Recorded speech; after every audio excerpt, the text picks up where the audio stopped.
Damos inicio entonces al último de los bloques de hoy. Les queremos agradecer el respeto en el uso de los teléfonos celulares. La verdad que pudimos disfrutar de todas las disertaciones con tranquilidad y sin interrupciones, y obviamente les pedimos el esfuerzo de continuar de esta manera. El último bloque se llama Integración de la cadena de Girasol. Hay una primera charla a cargo de Alfredo Paseiro y luego pasaremos directamente al panel integrado por un miembro de cada uno de los eslabones que componen la institución ASAGIR, que como ustedes saben es donde están representados los eslabones de la cadena del girasol. Alfredo Paseiro es director ejecutivo de la Asociación de Semilleros Argentinos, tiene más de 30 años de experiencia en agronegocios vinculados a economías regionales y a productos y a producciones especialmente destinadas a la exportación. Además tiene una muy amplia y conocida participación en organizaciones gremiales y en instituciones relacionadas a esta actividad. Y Alfredo va a disertar sobre la industria semillera argentina del 2022 en adelante. Alfredo, te invito. Bueno, muchas gracias, buenas tardes. Gracias a ASAGIR por la invitación, muchas gracias Juan por la presentación. Escuchando los dos panelistas anteriores y por una deformación profesional de hace mucho tiempo, yo pensaba y tenía unas reflexiones antes de ir a la presentación. Hace un tiempo estábamos todos preocupados por el cambio climático. Esa era la gran agenda en el sector productivo. Hace un poco más de 2 años fue la pandemia, una pandemia que pensábamos que también no iba a haber una respuesta. La ciencia dio una respuesta, pero creo que nadie, y el mejor analista político, nadie tenía en su agenda un conflicto en Europa, en Eurasia, ¿no? Un conflicto armado bélico de tanques, como habíamos visto en las películas.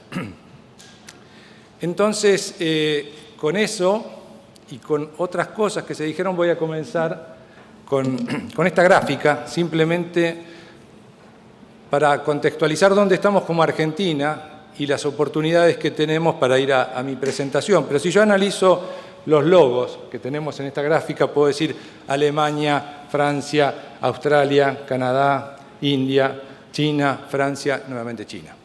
¿Qué quiero decir con esto? Argentina es un país donde recibimos transferencia del conocimiento, lo aplicamos, lo transformamos y ahí están todas las oportunidades que planteó Jorge Ingaramo, que plantea Gustavo, que planteó Marcelo Elizondo. Pero si esta jornada fuese internacional, hoy estarían o habría 2 grandes ausentes, alguien de Ucrania y otro de Rusia. Entonces, si pensamos que estamos empezando a ver el fin de la guerra, yo les diría, lamento decirles que no. Hoy Putin presentó la nueva doctrina de la Armada rusa y lo hizo frente a Finlandia. ¿Por qué? Porque Rusia está viendo cómo sale por el Ártico, como el Mar Negro y el Báltico, que son lugares estratégicos, y entonces planteó en el discurso Putin diciendo que esto es para contrarrestar la hegemonía de la Armada americana. O sea, si hay conflicto me parece que es para rato. Y si me voy al Mar de la China, ayer terminó la misión de Pelosi en Taiwán, entonces eso vimos aviones, los que sigan estas noticias habrán visto aviones y habrán visto a la Armada China haciendo ejercicios, y también por una cuestión profesional estuve en Taiwán y estuve en una isla que está en el medio de Taiwán y de China, es una isla totalmente fortificada, se llama la isla de Quemoy. Entonces, ese es otro punto caliente. Si no alcanza eso, para demostrarles que no hay estabilidad geopolítica, ustedes todos habrán oído hablar de los BRICS, BRICS con B larga. Bueno, hay un BRICS que es con B corta y que va a haber un ejercicio militar en breve en Venezuela, y ese BRICS es la alianza de Venezuela, Rusia, Irán y China. Entonces, tomando lo que decía hace un rato Marcelo, ¿no?, de offshore o nearshore o friendshore o como querramos decirlo, yo podría decir que los BRICS, los tradicionales, ¿sí?, esos pueden ser de amistad o de cercanía o no sé cuál, pero los nuevos BRICS son BRICS ideológicos estratégicos. Después tenemos la Unión Europea, entonces puedo seguir con todo esto, pero no quiero distraerme y sí voy a ir a la presentación. Hubo muchos números en la anterior, hay un número que todos quieren escuchar y yo lo voy a decir con mucha precisión. La industria semillera tiene semillas para 2.100.000 hectáreas. Sí, eso después, lo digo así con tanta precisión, pero sepan que todavía no están procesadas algunas bolsas. Entonces, no pidamos la certeza de algo que todavía falta un proceso, pero todo lo que se produjo con todas las dificultades que tuvo, ¿sí?, la industria, en particular afectados por la sequía y afectados por enfermedades, les puedo decir esto, y ahí comienzo con el título, que también sintetiza lo que es el artículo 1 de la Ley de Semillas, donde dice que, bueno, que el INASE tiene que velar porque la industria ponga semillas de cantidad y calidad al servicio del productor. Marcelo Elizondo también habló de los intangibles. Bueno, hace unos días se estuvo discutiendo un intangible que era la posibilidad de ver y resolver problemas que tienen otros cultivos, como las autógamas, y estoy hablando de propiedad intelectual, y habló de 3 intangibles: el capital intelectual, el externo y el humano. Bueno, la semilla de girasol tiene todos esos intangibles, la cadena del girasol los tiene, pero lo pongo acá y dejo esto planteado también, porque dentro de la rotación hay otros cultivos que tienen el intangible no resuelto de la propiedad intelectual. El mapa simplemente me permite ir a la introducción de decir, si estuviese acá un breeder, un mejorador, no sé si hay alguien en la sala, por favor levante la mano, así le pido que suba. Bueno, no hay nadie. Hablábamos... 1, excelente. Debe 2, aquel es de confitero, vos. Entonces, 2 breeders. Yo decía recién, conversando con gente que conoce mucho, y hacíamos números, Argentina no debe tener más de 8 o 10 breeders de girasol, y en otros cultivos hay menos. Entonces ya es el primer tema del intangible, ¿sí?, humano. Entonces, esto hay que ponerlo también en valor. Cuando pongo los países de este mapa, y ahora voy a ir al mapa, pero cuando pongo países relevantes en esta cadena de valor, Francia, Estados Unidos, ¿no?, Serbia, Hungría, Ucrania y Rusia, bueno, los 2 últimos serían los que no estarían en este congreso imaginario internacional, pero Argentina ocupa un lugar de relevancia hace mucho tiempo, con el mejoramiento genético y con la calidad y con el reconocimiento. Por eso eran los 300 o no sé cuántos llamados, dijo Gustavo, que teníamos por día, porque, bueno, el mundo nos conoce, sabe de nuestras calidades y cualidades. Pero ahora sí voy al mapa de la Argentina, porque ahí es donde empieza el gran desafío de la industria semillera, presente y futuro. Revisando y preparando la presentación, encuentro y lo muestro, muchos habrán estado, estas son las actas, ¿sí?, de lo que fue el Congreso Internacional de hace 10 años, el Congreso Internacional de Girasol, y repasando la agenda más o menos iba con los mismos drivers, con la misma problemática, claramente se fueron agregando algunas adicionales. Entonces, ¿qué quiero decir? Todo esto plantea que el mejoramiento genético tiene que contemplar la diversidad, la presión de los insectos, el ambiente, etcétera, etcétera, etcétera. Si alguien cree que el faltante de semillas, que podría haber, se resuelve prendiendo la noria y empezando a embolsar, yo les tengo que decir, lamentablemente, no es así. Es mucho más complejo y lleva mucho más años. Ahora bien, la oferta genética, y pongo genética porque todo esto comienza con un mejoramiento genético para después llegar al producto de la semilla, en Argentina tiene 2 componentes que vale la pena resaltar y destacar con datos oficiales del INASE. Es diversa y competitiva. Y también lo planteo porque en este proceso de fusiones y adquisiciones hay mucho relato, ¿no?, de lo que pasan en estos procesos naturales, Pero la verdad, acá están. Esos son los números que relevé ayer del INASE. Claramente lo que estoy mostrando es un excedente, porque todo eso no está en el mercado, pero hay 513 cultivares registrados, 76 son CL, 35 son oleicos, 29 altoleicos, pero hay más de 20 obtentores. No quiere decir que haya 20 empresas que hacen investigación y desarrollo, pero sí hay 20 obtentores que de forma directa o por medio de licencias ponen en el mercado diversidad genética y de distinta calidad.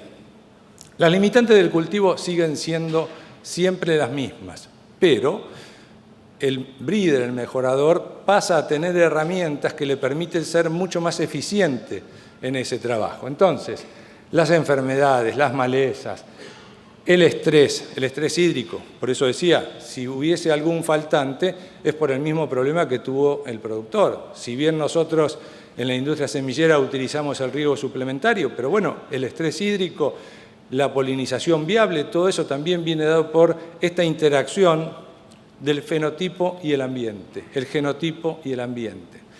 Entonces, no voy a leer, las conocen ustedes de memoria, digamos, las enfermedades que sufrimos, pero bueno, la fomopsis sí estuvo, digamos, como primera preocupación para todos en esto. Todo lo que hace al tema de malezas tiene también una respuesta desde el mejoramiento, porque en la medida que el determinado cultivar permita manejar la densidad, eso tiene impacto en el manejo de la maleza. Estoy diciendo esto porque, de nuevo, para entender la complejidad que tiene desarrollar un material, encontrar una línea elite, encontrar de esas líneas elite cuál va a ser la línea macho, la línea hembra, porque la productividad viene dada por la línea hembra. Ya di el primer número, hay bolsas. Doy el segundo número. Un capítulo de girasol, digamos, comercial, tiene más o menos 1.200 granos. Un capítulo de semilla tiene 500. Entonces, ahí también tienen que empezar a tomar conciencia de dónde está la productividad de la industria semillera. Tratamiento profesional de semillas es algo que le diría, ténganlo y muy en cuenta, pero desde todos puntos de vista, desde lo productivo, desde ya, pero también, y por eso la imagen tiene una mariposa, podría tener una abeja, y estoy hablando del problema de los polinizadores y todas las restricciones que tenemos en Europa con determinados productos, los límites máximos de residuos, y lo que Unión Europea nos viene planteando, y eso nos genera a nosotros pérdida competitiva, pérdidas naturales que tenemos, porque si no podemos utilizar nuestros sistemas de producción, vamos perdiendo esa competitividad. Entonces decía, el tratamiento profesional de semillas, no solo en la cantidad, sino tener la garantía de los productos que se están desarrollando, las nuevas moléculas, porque todo esto tiene también un sistema, un ecosistema también, como decía Marcelo, que son los sistemas regulatorios. Y los sistemas regulatorios, algunos están armonizados y otros no. La Unión Europea nos plantea muchas restricciones, tanto con lo que es límite máximo de residuos en el uso de pesticidas, como en el uso, por ejemplo, de la biotecnología, la transgénesis o la edición génica, que es otra herramienta que el mejorador está utilizando hoy. El uso de marcadores moleculares le da una precisión a aquel trabajo que hace a campo, esa experiencia, ese ojo que tiene el mejorador para ir seleccionando, hoy utiliza una herramienta de laboratorio que se llaman marcadores moleculares. Requerimientos para todo lo que es el mejoramiento, la variabilidad. Es fundamental mantener, por eso hablaba de la genética y de los recursos genéticos. Cuando un fitomejorador empieza a ver que su material ya tiene determinadas curvas de crecimiento, en lo que sea, tiene que ir de nuevo a la fuente y es clave poder acceder a estas fuentes de variabilidad genética, y entonces ahí empezamos también con los temas y protocolos sanitarios fitosanitarios para mover muy pequeñas cantidades de semillas. Los programas de mejoramiento genético, yo trabajé 12 años, vienen en una cajita, esas que se usan para las tarjetas, 10 semillitas contadas y dicen, por favor no pierdas esta, porque ahí arranca todo.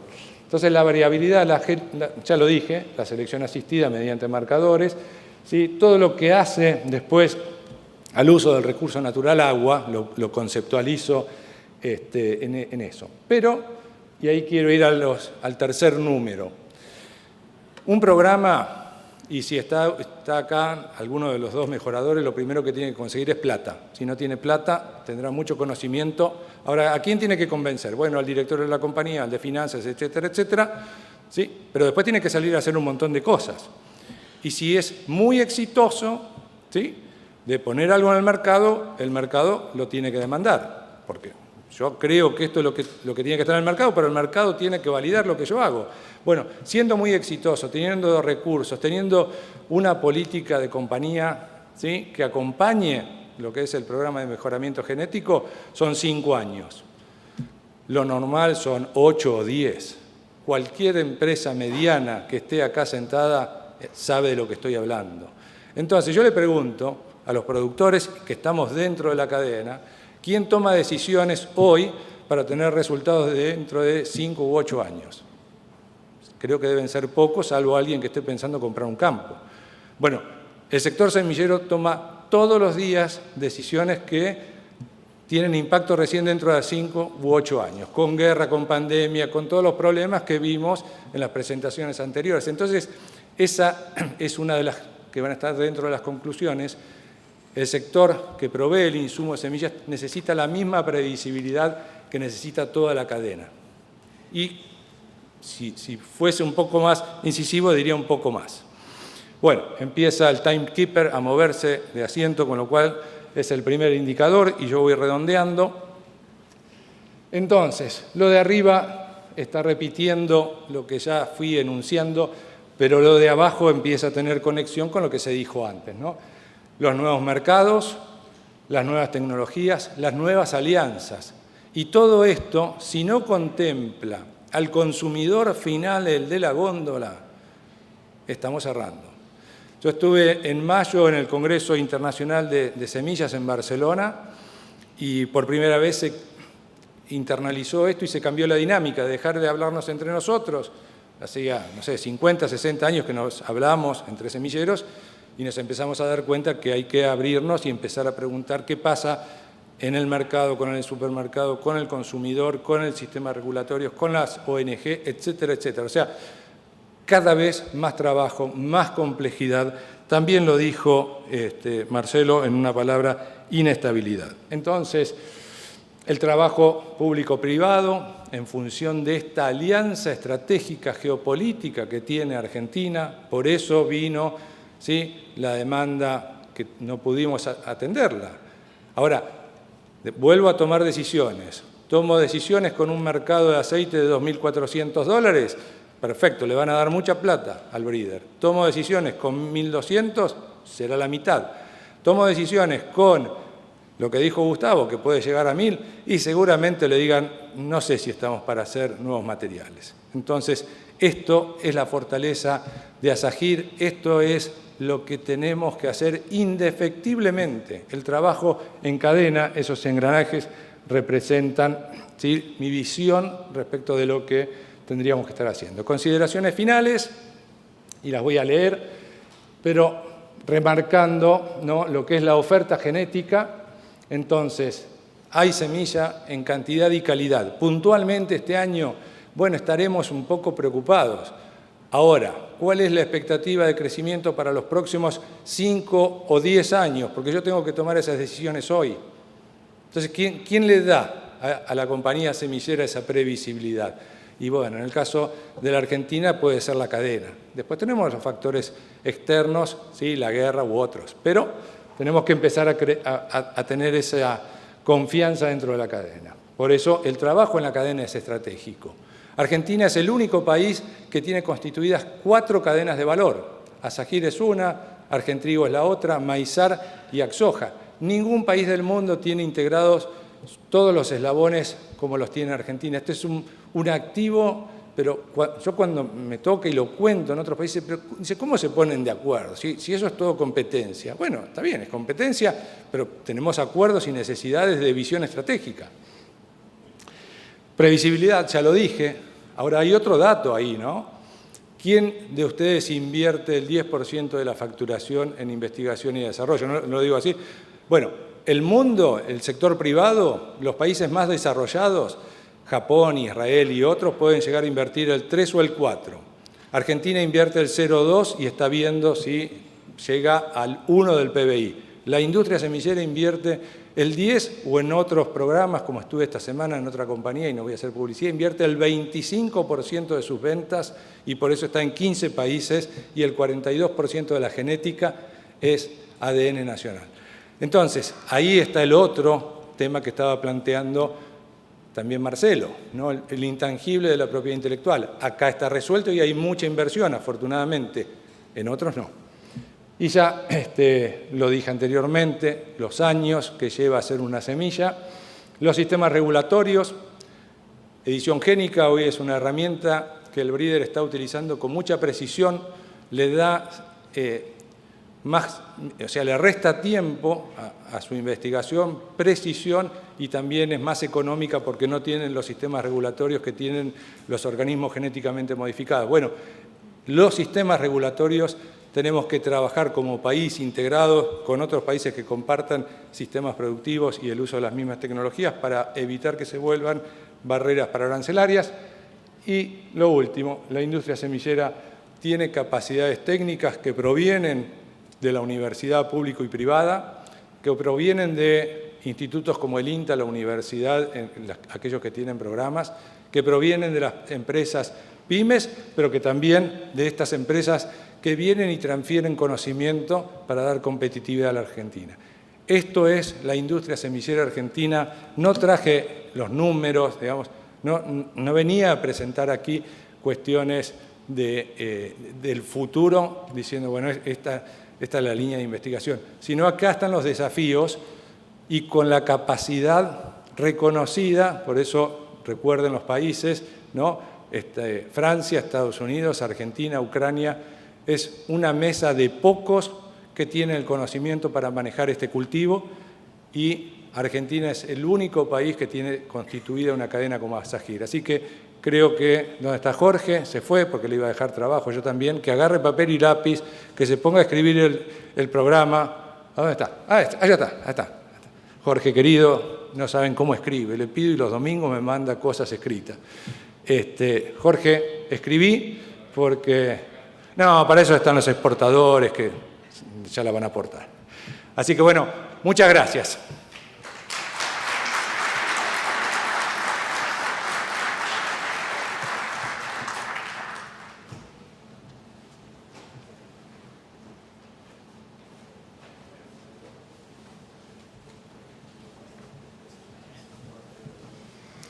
Bueno, muchas gracias, Alfredo, por el respeto al tiempo y por la claridad de la exposición. Reiteramos, para quienes estén conectados de manera virtual, pueden realizar preguntas al próximo panel desde la plataforma. Para aquellos que estén en la sala, tienen la modalidad del correo electrónico jornadas.asagir@gmail.com y la otra forma es de manera escrita. A continuación vamos a compartir el panel Eslabones de una sólida cadena de valor. El mundo nos observa. El coordinador es Enrique Moro, el presidente de la institución. Hola, buenas tardes. Bueno, en nombre propio y de la asociación ASAGIR, muchísimas gracias. Es un placer para nosotros, luego de una jornada bastante larga, contar con toda esta presencia y más de 500 conectados todavía. Así que para nosotros es muy placentero. Como dice por allí, mi nombre es Enrique Moro. En el 2017 vine delegado por APRESIR a representar a esa institución. Y el año pasado, mis colegas,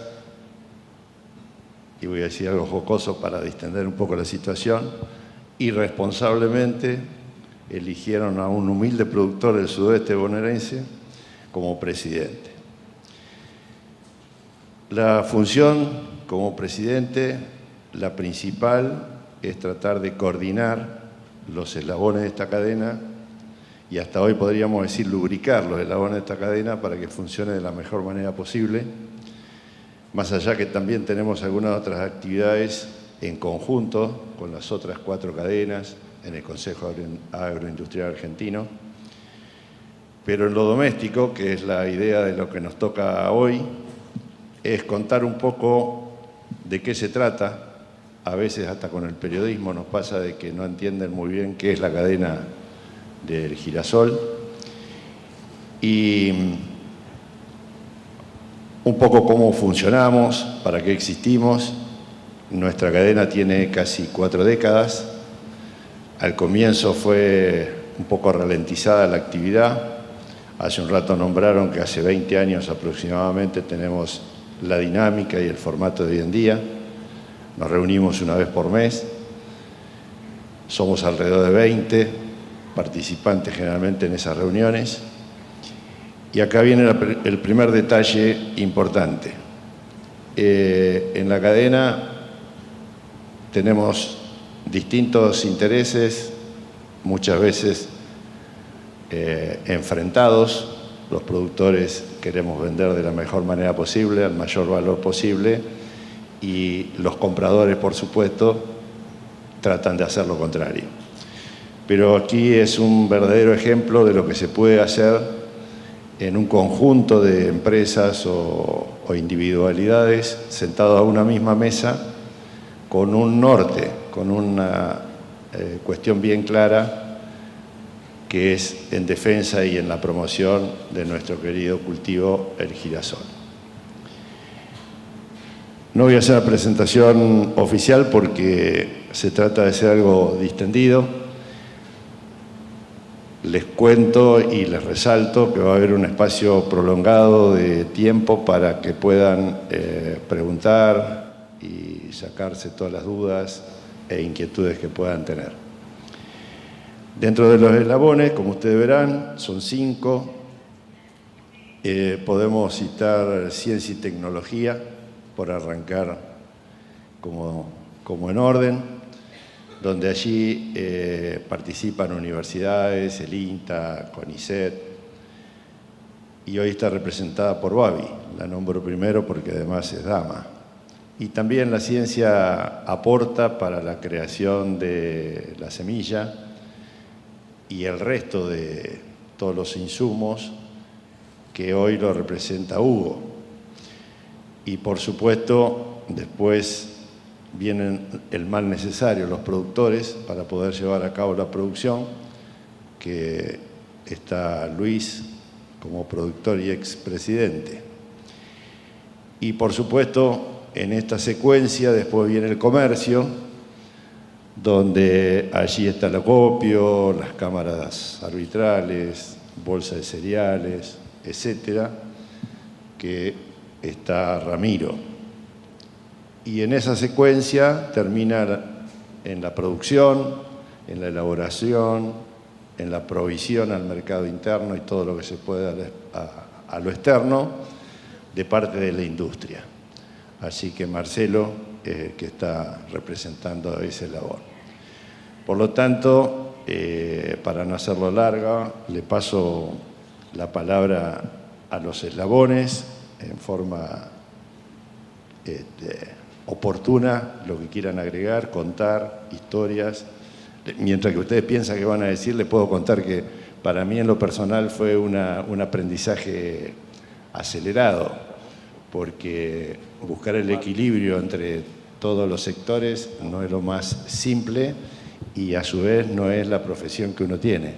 Así que de un día para el otro es una tarea compleja y tratamos de llevarla adelante. Así que, quien guste.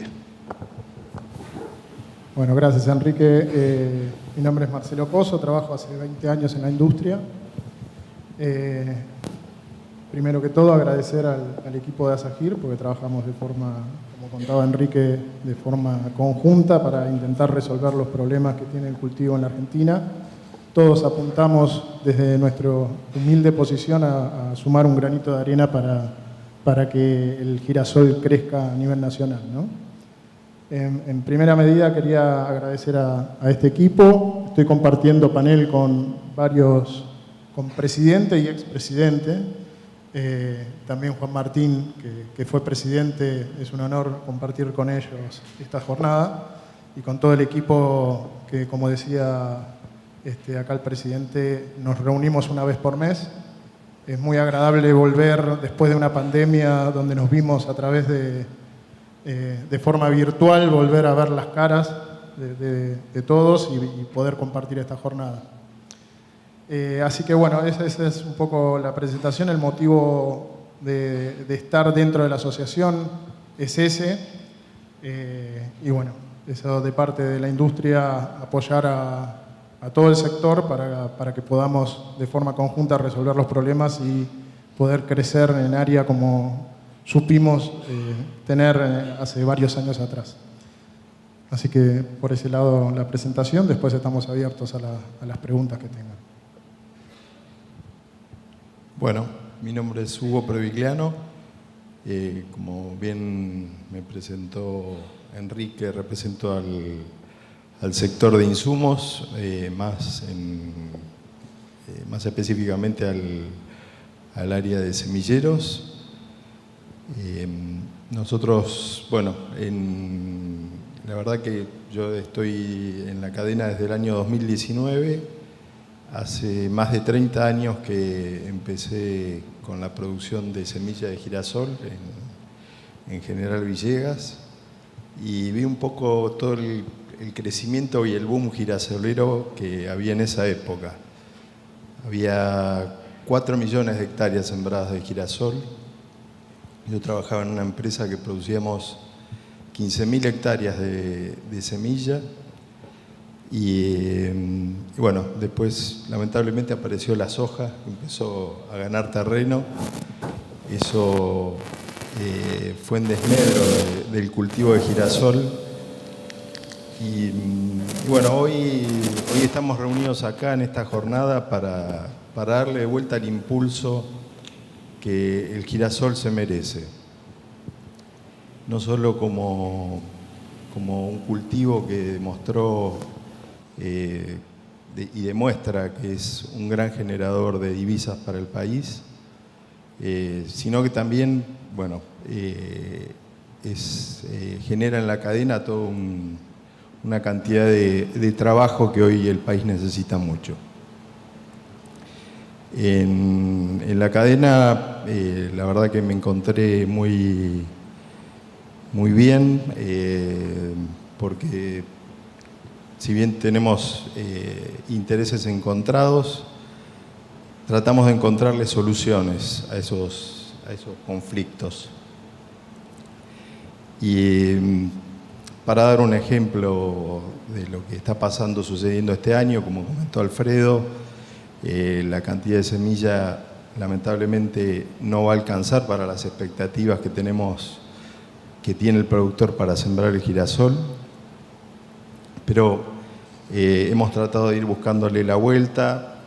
Nos pusimos de acuerdo con el director ejecutivo de la cadena, Guillermo Pozzi. Fuimos a hablar con las autoridades y conseguimos, a través de ponernos también de acuerdo entre todos, lograr que nos abrieran la importación a híbridos que estaban en etapa en esos 2 años que nombró Alfredo, que se necesitan para registrar un híbrido. Así que creo que ese es un poco el valor de lo que trabajamos en esas reuniones mensuales, donde buscamos la solución a los problemas que se van presentando. Bueno, muchas gracias Enrique, a los colegas de la asociación, a todos los presentes, buenas tardes. Yo soy Ramiro Costa, trabajo en la Bolsa de Cereales y represento al sector comercio dentro de la asociación. Estoy vinculado con el sector y con la asociación hace 20 años, así que ya es una larga historia la que tengo. Cuando Enrique me planteaba la pregunta teórica de por qué la Bolsa se involucró en apoyar las cadenas y tan temprano, al punto de ser una entidad fundadora de las mismas, me puse a hacer un poco de historia y a leer un poco los antecedentes y que teníamos de por qué nos estábamos involucrando tanto en realidad, ¿no? Y más allá de lo de la Bolsa, fui hasta un poquito más allá. Y me fijé, recién decías que 20 años desde la fundación o la nueva fundación de ASAGIR. En realidad, si nos fijamos 30, 40 años para atrás, el agro vivió un cambio muy fuerte en Argentina. Un cambio, por un lado, cuantitativo. Si nos fijamos las cantidades producidas, podemos decir que se duplicaron o que se triplicaron incluso los volúmenes de producción en ese corto periodo de tiempo. O sea, es un crecimiento realmente muy alto. Y eso que vendría a ser como una conclusión de un algo, implica que antes de que eso suceda, hubo muchísimo movimiento interno para dar lugar a ese salto productivo. Y fueron apareciendo nuevos sectores, fueron apareciendo nuevas vinculaciones entre los sectores, fueron apareciendo esquemas de asociatividad, de división de un montón de actividades que antes quizás estaban muy concentradas en una empresa que hacía muchas cosas y que hoy el esquema es mucho más diversificado que eso y donde hay una interacción con el entorno mucho más amplia.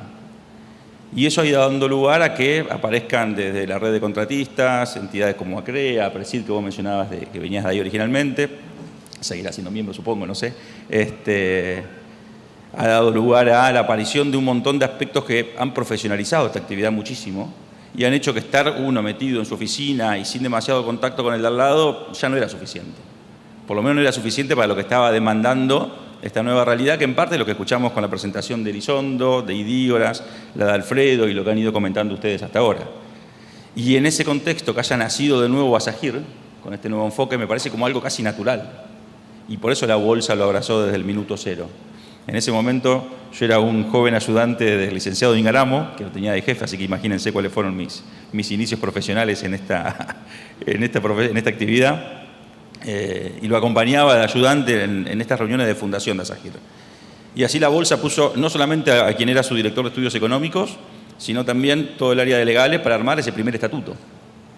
Y luego el apoyo de la parte administrativa, la parte contable, incluso las oficinas que todavía hoy siguen funcionando en el edificio de la bolsa, porque la bolsa de cereales está definitivamente convencida de la importancia de esta comunicación entre sectores, de buscar soluciones en conjunto, de saber que solos, evidentemente, podríamos avanzar bastante rápido, pero bastante cortito, y si interactuamos, vemos los problemas que tenemos, vemos qué sinergias podemos generar, seguramente vamos a hacer crecer un poco más la torta de lo que podríamos hacerlo de una manera alternativa. Así que esto como una primera introducción, agradezco mucho la posibilidad de estar contando acá la experiencia nuestra dentro de ASAGIR.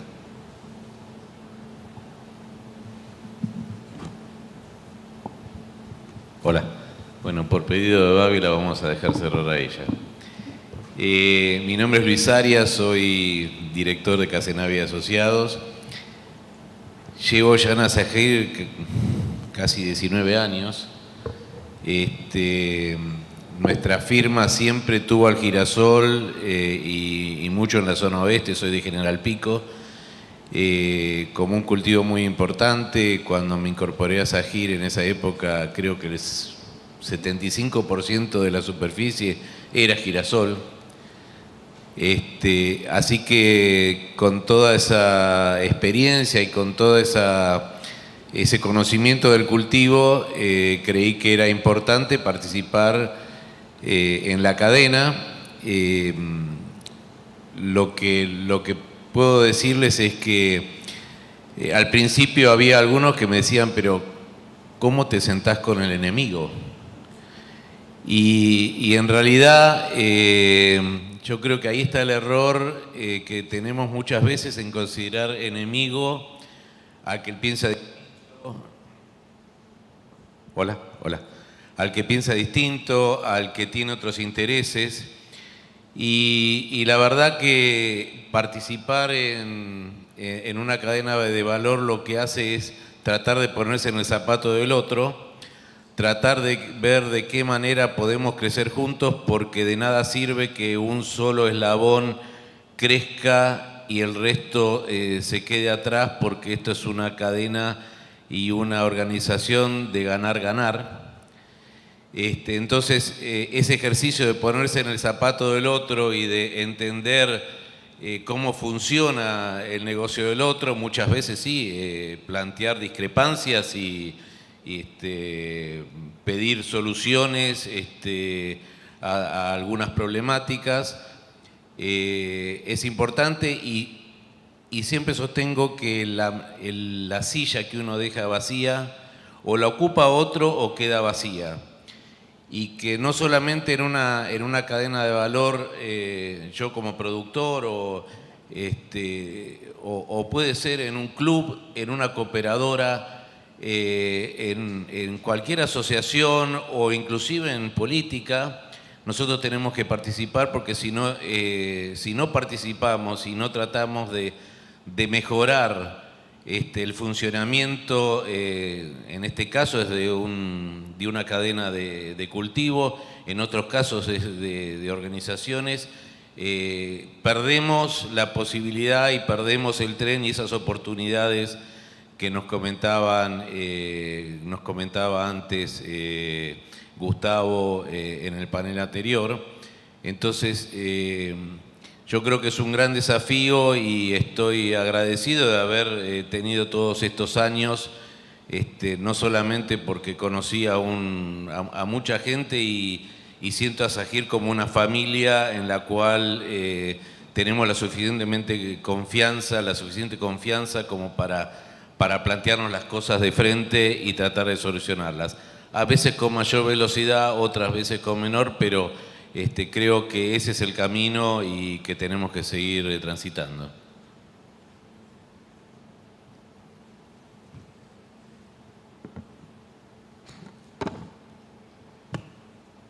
Para mí es más fácil porque ellos ya expusieron todo, por eso quería ser la última.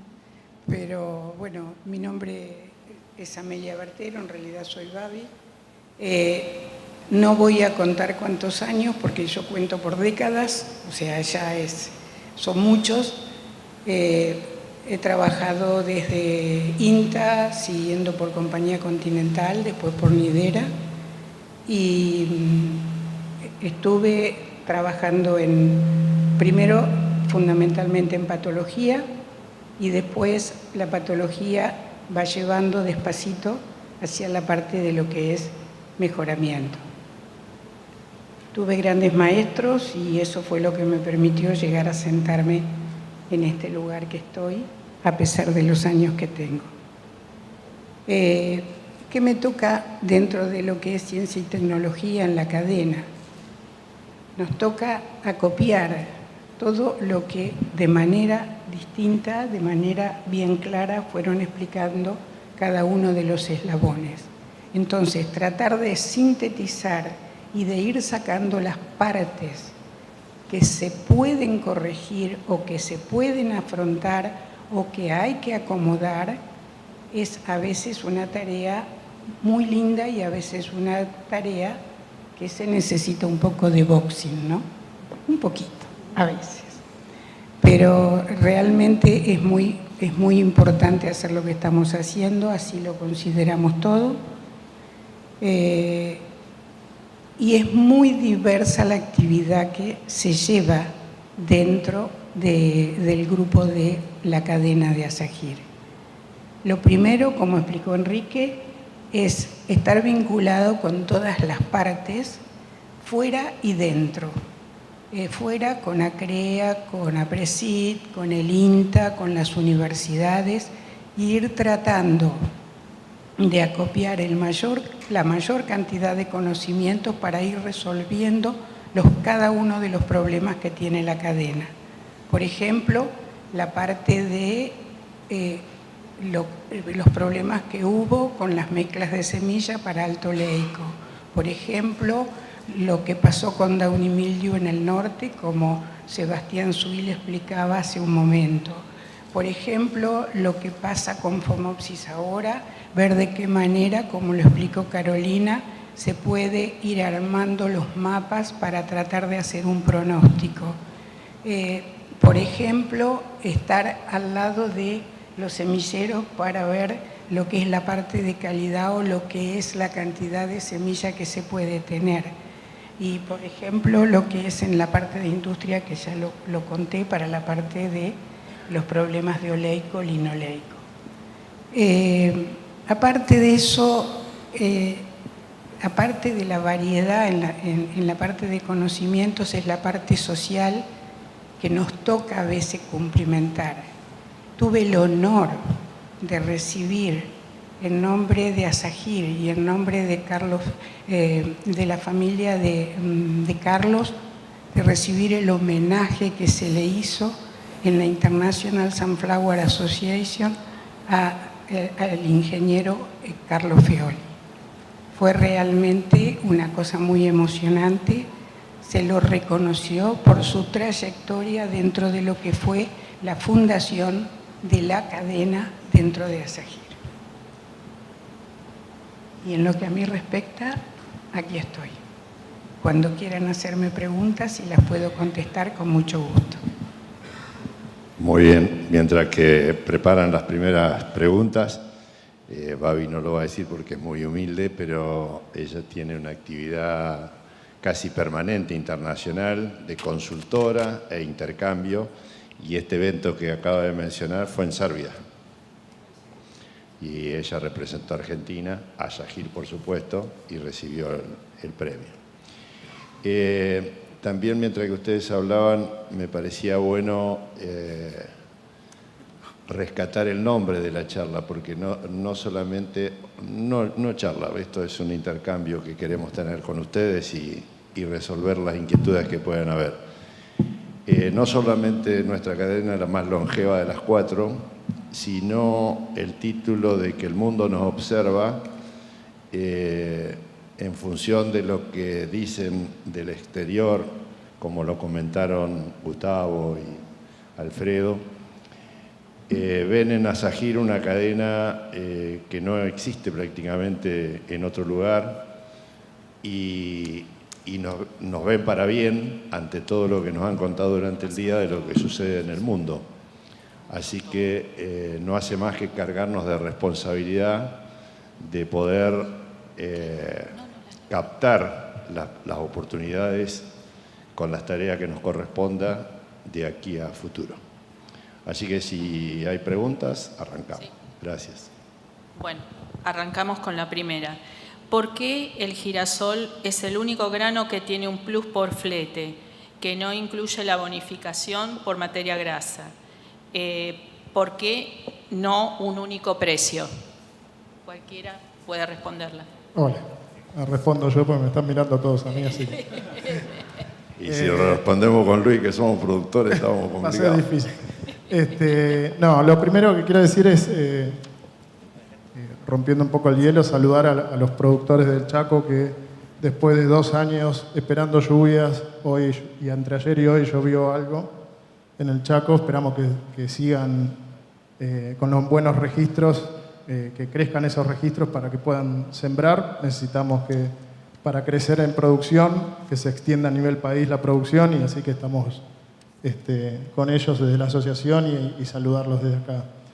Por el tema de la pregunta puntual, tiene que ver con, bajo mi punto de vista y de la industria, tiene que ver con la distribución de las fábricas, ¿no?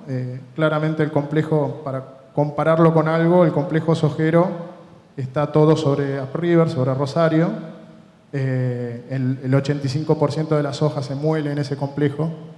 En cambio, el girasol, para enumerar, espero no olvidarme de ningún colega para que no me pase factura, pero tenemos desde Reconquista, General Dehesa, Rosario, Bombal, Junín, La Pampa, Lezama, Deró, Neco y Bahía. Entonces está distribuido en todo el país.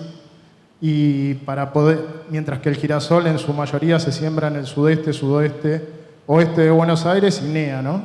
Entonces, como las fábricas están distribuidas a nivel país, tiene un componente, el precio, que es el diferencial de flete, para ir a buscar de parte nuestra, digamos, de la industria, el girasol a extra zonas, porque con el girasol que se siembra en las zonas donde están situadas las fábricas, no alcanza para moler todo el año. Entonces, creo que el mayor componente que tiene el girasol por parte del precio, del agregado del flete, tiene que ver con eso, con la distribución de las fábricas a nivel país y dónde se siembra el girasol, ¿no? Que claramente en muchas de ellas queda lejos para ir a buscarlo. Perdón, interrumpo entre pregunta y pregunta. Si llega a haber alguna pregunta, porque el confitero se habla poco, pero es parte de la cadena, por supuesto. Así que si hay alguna pregunta, también hay integrantes aquí como para responder las preguntas.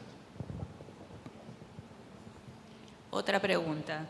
¿Por qué el girasol o el progreso genético en el girasol no acompaña al que se ha producido en el cultivo de soja?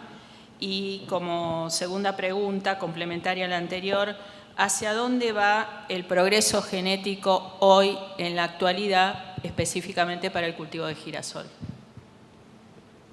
Bueno, yo creo que Alfredo contestó bastante todo eso, lo explicó hace un rato. El progreso genético sigue siendo la parte de contenido de aceite y rendimiento, por supuesto. En este momento se ha llegado a valores en los lotes de producción que están rondando 57-58%, aunque no todo eso después en la fábrica se puede extraer, porque hay un 4 o un 5% de ese aceite que se pierde en la quema de la cáscara para energía, como energía. Y después en rendimientos de kilo por hectárea se llegó a rendimientos que están pasando los 4.000, 4.500 kilos por hectárea. Y por todo lo que se explicó en la parte de brechas esta mañana, no se llega en el rendimiento país a esos valores. Y ahí engancho, ¿cómo fue la pregunta, Mónica, que me hiciste sobre la soja? Es la comparación entre los dos, porque obviamente el que la hizo hay un supuesto de que el progreso genético en el cultivo de soja, en el pasado al menos, ha sido superior al del cultivo de girasol, fundamentalmente, y me voy a meter en la pregunta, porque creo que bueno, hay una mirada en relación al aumento de los rendimientos en el pasado comparativamente entre ambos dos cultivos. Me parece que, supongo que viene por ahí la pregunta. Es muy interesante, es muy interesante. Me acuerdo que cuando estaba en INTA se introdujeron los primeros cultivares de soja, que eran Lee y Halesoy. Esos rendimientos de soja estaban alrededor de 1.200, 1.500 kilos por hectárea, zona Pergamino. Y se progresó, en este momento estamos en 4.000, corregime, 5.000, es algo más. Y en aquel momento el porcentaje de proteína que se tenía en la soja, cuando se introdujo, era mucho más alto que el porcentaje de proteína que se está teniendo en este momento. En este momento en la soja se aumentó más, corregime, vos sos productor, se está teniendo mayor porcentaje de hidratos de carbono y en desmedro de la proteína. Entonces los kilos por hectárea son más altos.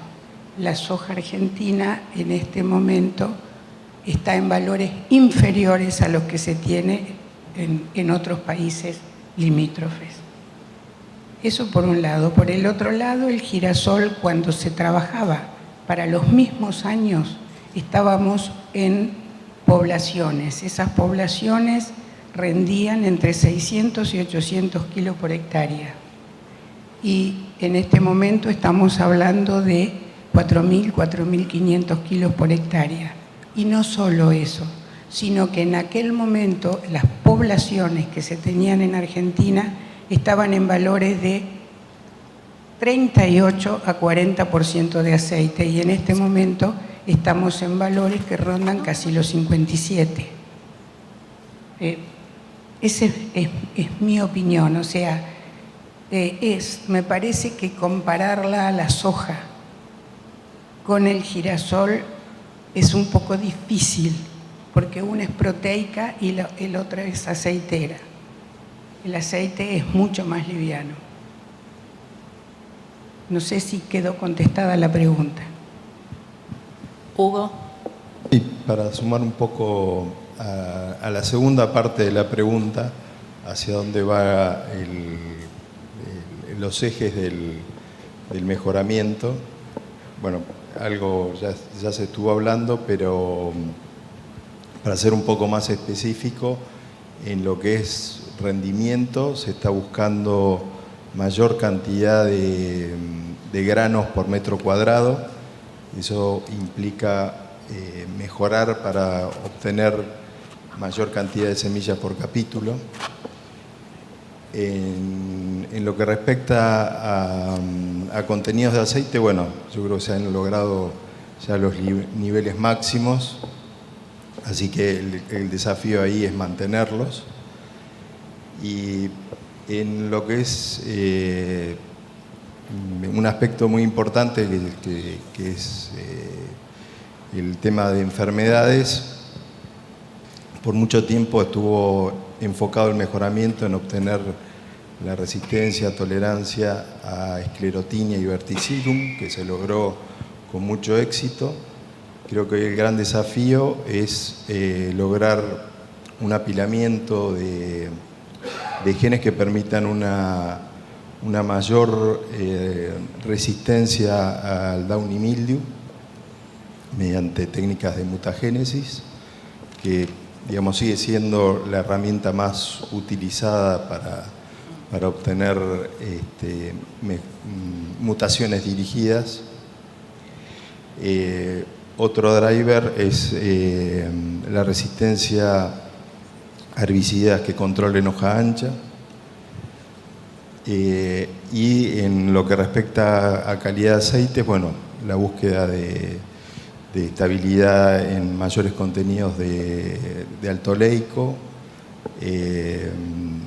alto estiárico, hay una incipiente demanda por ese tipo de aceites, los ultra alto oleicos, que digamos, tienen la característica de poder producir ácido alto oleico o mayor cantidad de ácido oleico en condiciones de altas temperaturas, los ultralinoleicos y la búsqueda también de aceites no saturados. Así que, digamos, creo que como bien comentó Babi, es claramente la búsqueda del mejoramiento va en la búsqueda de mejorar las calidades de los aceites, de mejorar los rendimientos y por supuesto de mejorar la tolerancia y resistencia a enfermedades. Otra pregunta que va a estar orientada, hablando de calidades de aceites, al girasol justamente alto oleico, y es de mercados de alto oleico. ¿Cómo es el mercado mundial en la actualidad, actualmente? ¿Qué expectativas va a haber para ese mercado, digamos, para la próxima campaña? Y la relevancia, son varias preguntas en una, la relevancia que tiene Argentina en el contexto de los altos oleicos, y hay otra más ahí mismo, que es quizá para la industria de las semillas, que un poco ahora Hugo habló del alto oleico, pero en relación a cómo es la oferta o la disponibilidad de híbridos que hay específicos para esta calidad que es de girasol alto oleico. Si se olvidan de alguno de los puntos, recuerdo. No, arranco y después te paso, Hugo. El alto oleico es un girasol premium en el mundo, es un girasol de alta calidad, tiene condiciones importantes que mejora las condiciones de vida en el sentido de la salud, baja el riesgo de problemas cardiovasculares, digamos, no soy un técnico, digamos, en esa especificación, pero sí que es un girasol de alta calidad. Y en las frituras la cualidad que tiene es que mantienen por mucho tiempo la buena calidad dentro de los paquetes, por ejemplo, de las papas fritas que están acostumbrados a comer en paquete, digamos, es muy difícil de reemplazar ese girasol para las frituras. En lo que es, una de las preguntas creo que era si Argentina es importante. Argentina produce entre 300 y 400.000 toneladas de alto oleico a nivel nacional. Todo ese alto oleico el primer comprador, digamos, es Europa, va todo a Europa, se exporta a Europa el aceite. En Europa se producen 2.600.000 toneladas de alto oleico. Claramente no somos formadores de precios de primas de oleico, digamos, copiamos un poco lo que pasa en el Mar Negro, ¿no? Más que nada en Europa, sobre todo, que es donde se determina un poco por una falla de cosecha, por un default de contratos, por lo que sea, cualquiera de las variables que tengamos en el mercado hace que una fluctuación de precios importantes o de primas importantes. Al ser un producto, para mí es una especialidad porque es un producto tan noble pero tan chico, digamos, en volumen, cualquier movimiento de mercado copia una prima hacia arriba o hacia abajo. Lo que hace que, de cierta forma, es positivo para agarrarla un año, digamos, para que todo el complejo girasolero tenga una buena prima un año, pero destruye un poco de demanda, ¿no? Porque claramente los compradores buscan mercados más estables, ¿no? Donde no tengamos un año un pico de prima y al otro año desaparezca. Entonces, en ese sentido, respondiendo a la pregunta, no somos formadores de precios, copiamos un poco lo que pasa en Europa. Sí, un trabajo que hicimos con Asaghir y con la industria, con nuestros colegas, armando un promedio de prima de los últimos 10 años, con todas las variables que comento, ¿no? Que hay años donde la prima sube mucho y hay años donde no hay prima. La prima promedio de los últimos años daba $30. Creo que es un producto que siempre da oportunidades, ¿no? Así que, en ese sentido, bueno, después, hablando un poquito de lo que vemos hacia adelante, todo el contexto de lo que comentaron anteriormente con la prima guerra también copió parte del alto oleico. Hoy creo que estamos en un mercado más estable, donde hay un poco de incertidumbre a nivel mundial de qué va a pasar con todo ese grano que está en Ucrania, el aceite que está en Ucrania, cómo están las fábricas, en qué estado se encuentran, si pueden moler full capacity, si pueden sacar ese grano o ese aceite y de qué forma. Entonces estamos con mercados más, con no tanta variación y un poco más pisados. Pero somos positivos y creo, bajo mi punto de vista, que el oleico siempre da oportunidades en el mercado.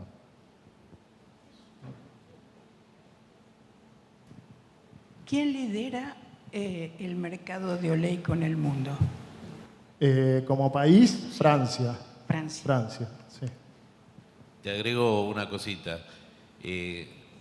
Casi el 100% del girasol francés es alto oleico.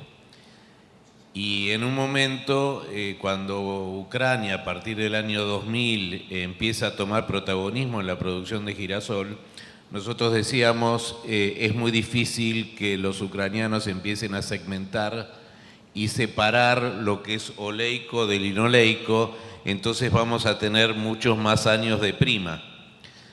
Hasta que los ucranianos empezaron a segmentarlo, entonces esa prima de alto oleico, que en algún momento fue superior por dos razones, porque genéticamente estaba retrasado la genética del alto oleico, que fue emparejándose al linoleico en contenido de aceite, en estabilidad, en el ciclo, ¿no? Ahí, bueno, Guillermo tiene mucho que ver. Entonces esa prima se fue achicando. ¿Cuándo se producen esos saltos? Principalmente cuando alguno de esos productores, Francia es uno, o Ucrania es el otro, tienen algunos problemas. Entonces hay que estar muy atentos en esa prima, porque en esos momentos es cuando puede haber alguna oportunidad, ¿no? Semilla.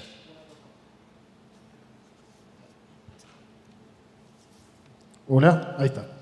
No, y un comentario cortito porque ahí también me parece importante. El oleico se comercializa y se exporta con 80% de ácido oleico, digamos.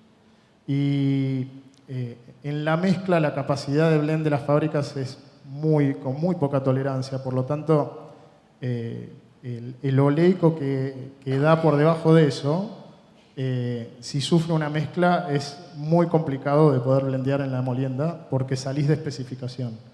Lo mismo pasa con el girasol común, por llamarlo de alguna manera, que tiene por spec de Codex 210 de alimentación, digamos, nosotros tenemos que exportarlo con 39,4 máximo.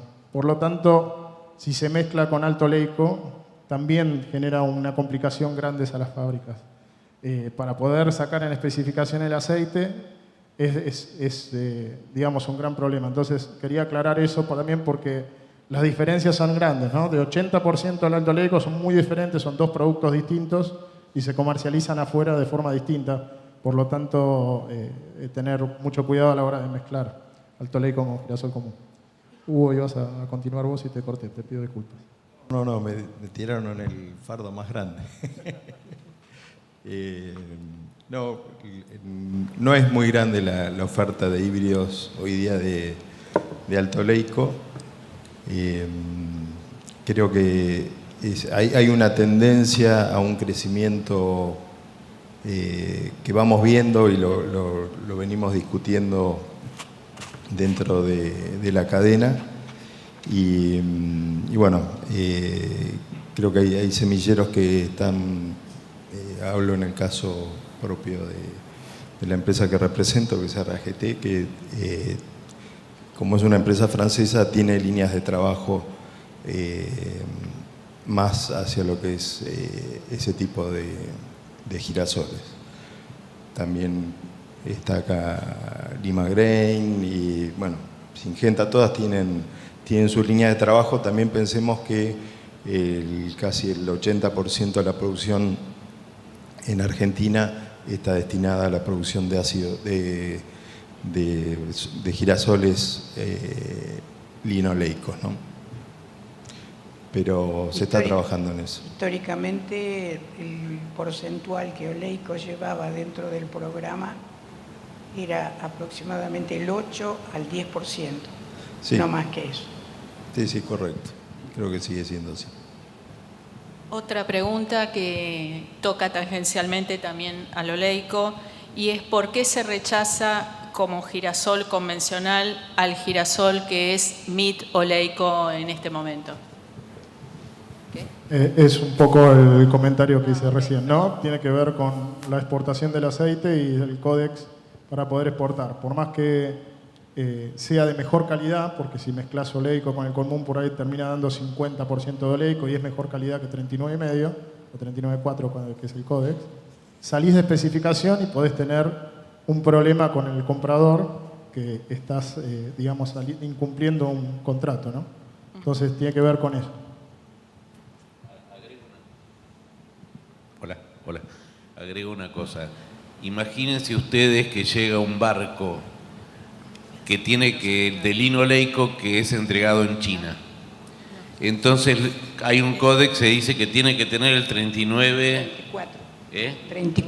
39,4. Llega con Middle Lake 45,50. Entonces el chino se sienta del otro lado y dice, pero yo te compré el lino oleico. Pero esto es mejor, uno le dice.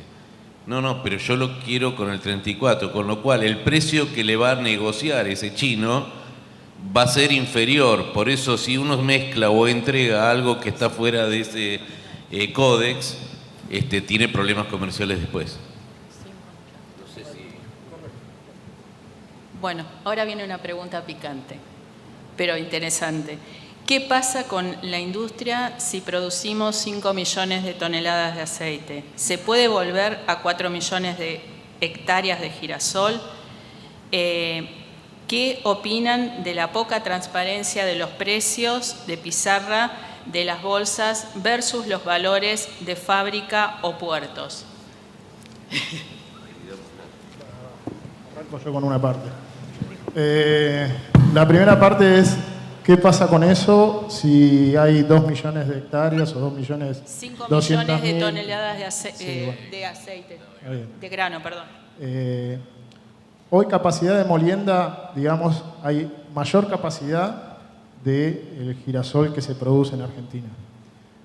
Hay fábricas que son multiseed, que muelen soja y girasol y producto de que por ahí no alcanza el girasol para moler todo el año, muelen una parte del año soja. Si los márgenes compensan esa parte que no se muele y hubiera mayor semilla, se podría moler mayor, podría haber, hay capacidad instalada como para moler mayor volumen de girasol. Esa es una parte de la pregunta. Después no me acuerdo cómo seguía. ¿Puedo acompañar un poquito esa?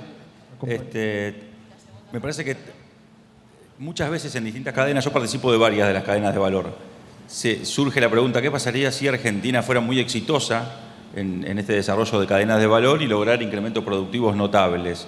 Al ser un país grande en términos de comercio exterior, probablemente estaría afectando negativamente los precios al salir con cantidades tan importantes. En teoría es cierto, en algunos productos tenemos un peso específico muy grande y amerita ese tipo de análisis, por lo menos a nivel teórico es un lindo intercambio el que se genera, pero casos prácticos no he visto todavía. Por lo pronto, cuando se habla de esas cosas, hemos llegado a esos límites que años atrás se planteaban como eventualmente problemáticos y resultaron no serlos. Y particularmente en el caso del girasol hoy, con todo lo que se habló hasta ahora del conflicto en el Mar Negro, con la invasión rusa en Ucrania, con esto que nos planteaba muy bien Gustavo Vidígoras hoy, respecto del bache que va a tener Ucrania hasta tener realmente las posibilidades de recuperarse, y aún en escenarios positivos o optimistas, parece que falta un buen tiempo, digamos, y eso nos da una ventana a nosotros. Me parece que más allá de la situación, que obviamente es lamentable, para el mercado girasolero argentino es una oportunidad.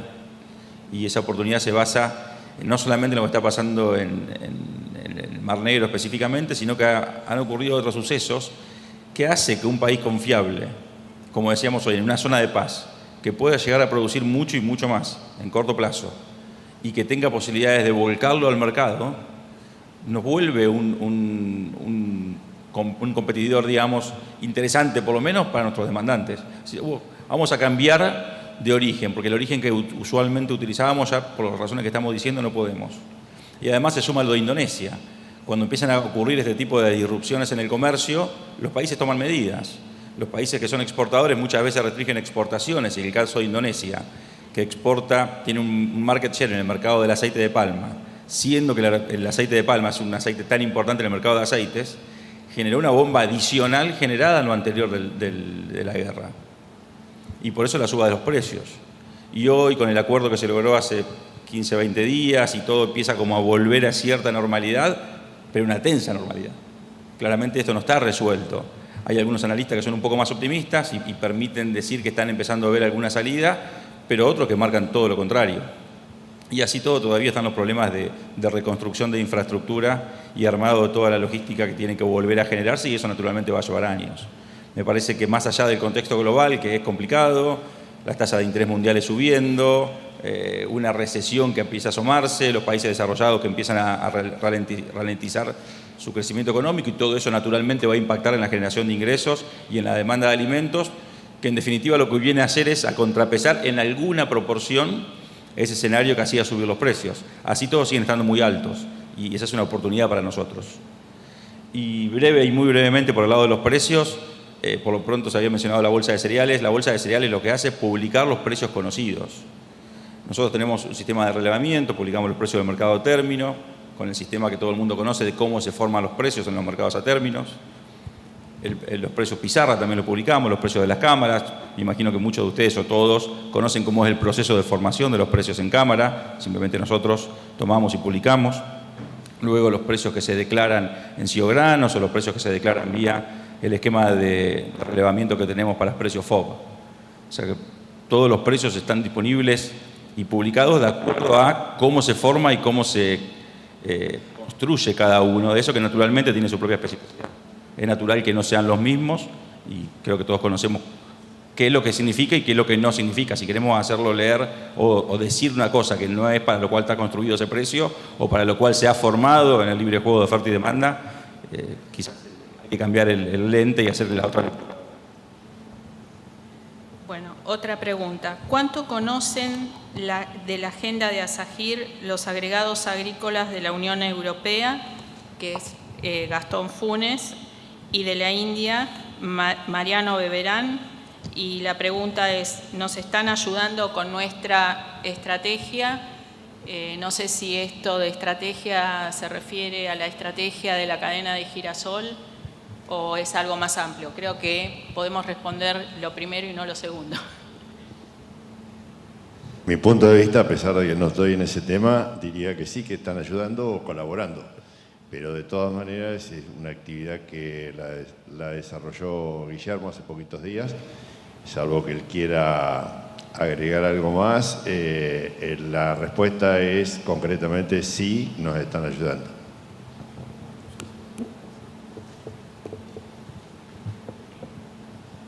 Bueno, gracias. En concreto, para ser muy breve, nosotros participamos de la agenda de todos los agregados agrícolas argentinos en el exterior y ellos tienen un contacto directo con nosotros. Hemos participado de la reunión anual que tuvieron en el mes de febrero y a raíz de esa reunión, en el mes de marzo, perdón, que el conflicto de Rusia y Ucrania llevaba muy poquito tiempo y nosotros planteamos la lógica de lo que iba a causar este conflicto en el impacto directo que iba a tener nuestra cadena, se desarrolló las gestiones que hicimos con Hugo para permitir la posibilidad de importar semillas en caso de que fuera necesario. O sea, hay un contacto directo, hay un intercambio en ambos sentidos.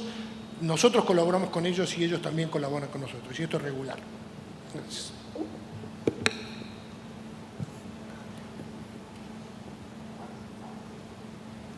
Acá hay una, en función del valor de aceite que mostró Idígoras para marzo, equivaldría un valor de grano en torno a $400. Hoy hay algún precio superior a eso para la cosecha. ¿Es rentable sembrar girasol? Obviamente comparado con los cultivos de competencia. En realidad me parece que es una pregunta más para Jorge, porque está referido a valores. Después, hablar de rentabilidad de un cultivo es complejo, porque... No, perdón, me parece que se refiere justamente para los productores, si es rentable para la producción, digamos. Sí es rentable. Es rentable y acá hay distintas variables, ¿no? Las distancias a puerto, la productividad de cada zona, pero la rentabilidad del cultivo con esos precios ha subido y eso ha fomentado a que en zonas núcleos o en zonas donde antes no se sembraba el girasol empiece a competirle a la soja. Entonces, obviamente que con esos valores que no son, como mostraba Gustavo, los promedios de los últimos 10 años, o no me acuerdo quién era el que lo planteó, la rentabilidad mejora mucho. Ahora, por supuesto que cuanto mayor rentabilidad tenga el cultivo, mayor es la posibilidad de crecimiento, no solamente de rentabilidad del productor, sino de crecimiento de la cadena. Porque eso genera un círculo virtuoso que si todos los eslabones se van a beneficiar, porque al haber más hectáreas va a haber más investigación. Recién preguntaban por qué la soja está retrasada genéticamente o no tuvo el mismo avance genético, y por una cuestión de cantidad de hectáreas y de negocio que genera cada cultivo. En la medida de que haya cultivo, un girasol, que años atrás era un cultivo prehistórico que iba a desaparecer y hoy vuelve a resurgir con una mejor rentabilidad, va a haber mayor intención de siembra, va a haber mayor interés en hacer trabajos de ciencia y tecnología, se va a invertir más en investigación y desarrollo, va a haber más interés en las industrias en modernizar sus plantas, en aumentar y no en cerrar, como ha ocurrido en los últimos años, que algunas plantas cerraron porque eran obsoletas o porque no era negocio y porque había una capacidad ociosa de las 7 millones de toneladas a lo que teníamos actualmente, ¿no? Entonces, esto es todo un círculo virtuoso. Si ustedes me preguntan, ¿y estás conforme con los 400? No. Yo quiero que valga mucho más, ¿no? Y está ahí en la cadena, en que eso se traslade, esos aumentos y ese mercado que está tan convulsionado, se traslade a todos los eslabones. Bien, Mesa, no sé, por cuestiones de tiempo diría 2 preguntas más, si hay muchas 3, pero para no excedernos demasiado en el tiempo. Bueno, ahora sí es una específica para Babi. ¿Se presentaron avances respecto al cancro del tallo en el Congreso de Serbia? ¿Aparecieron problemas de Diaforte en capítulo en Europa? Con respecto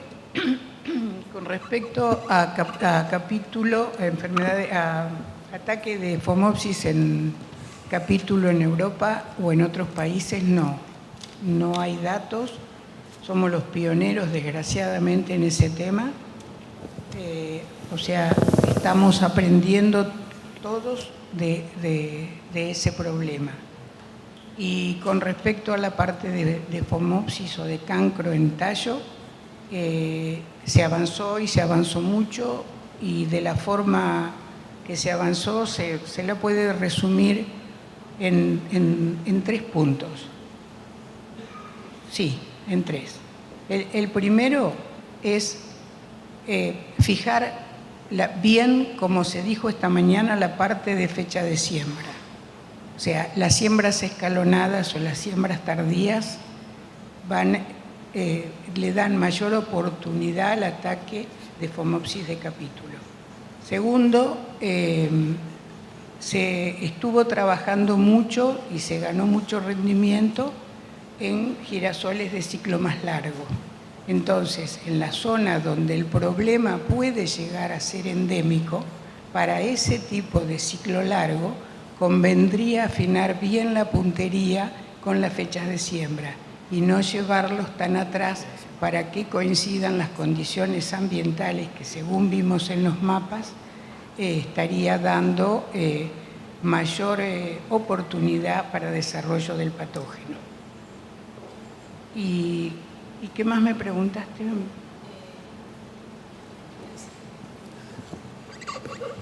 Era de cancro de tallo, que la respondiste, y la otra, si habían aparecido problemas de Diaforte en capítulo en Europa, que dijiste que no, que éramos los pioneros.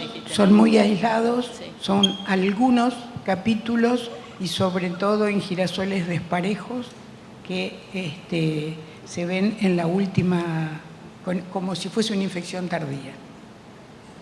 Bueno, la anteúltima también pedimos brevedad y agradecemos. La plaga palomas, por la situación actual.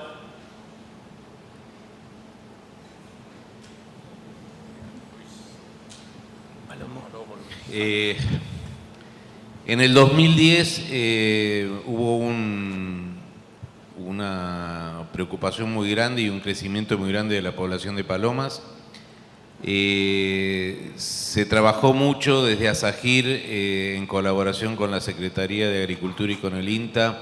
Se hizo un trabajo muy serio para determinar el impacto y el daño que había en la pampa. Ahí se determinaron distintas áreas de mayor, intermedio y menor daño. Y coincidió que las que estaban cerca de las zonas boscosas del Caldenal, donde anidaban y donde había la mayor cantidad de población, eran las más dañadas, ¿no?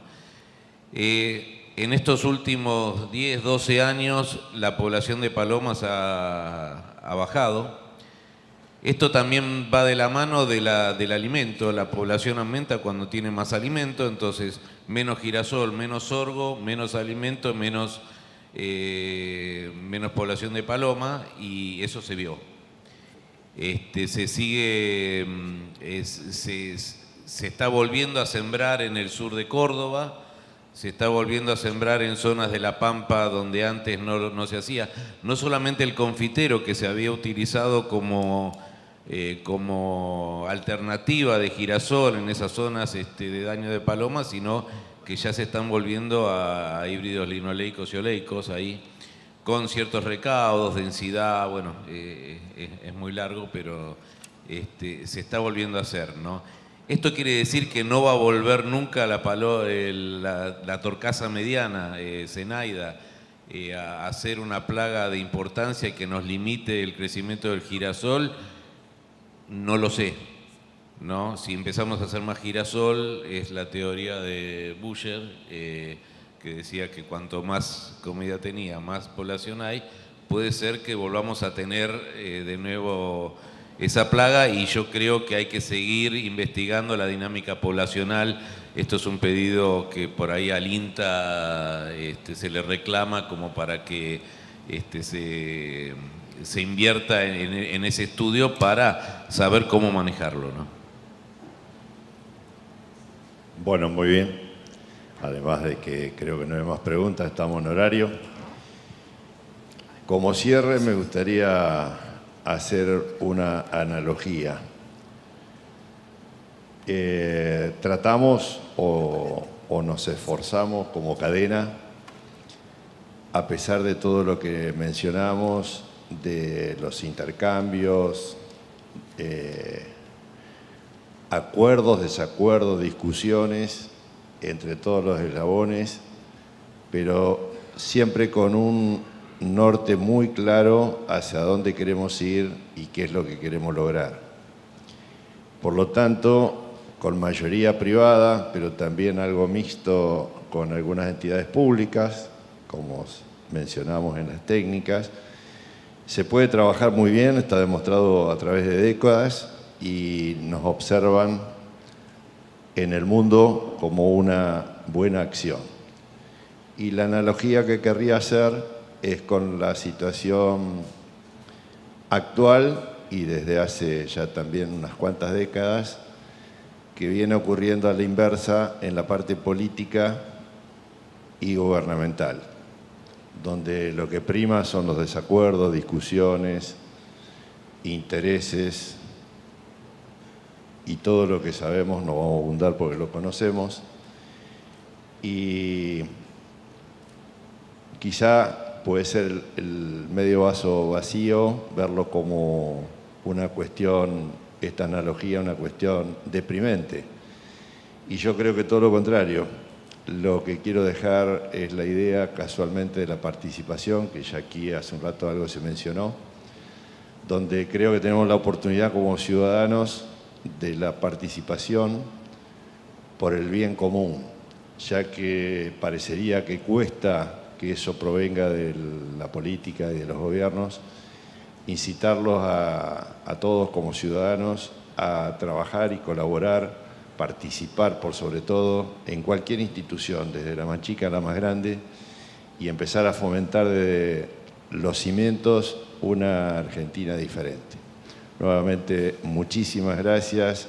Para nosotros ha sido una tremenda alegría poder expresarnos y haber tenido los expositores de jerarquía que tuvimos hoy. Muchísimas gracias.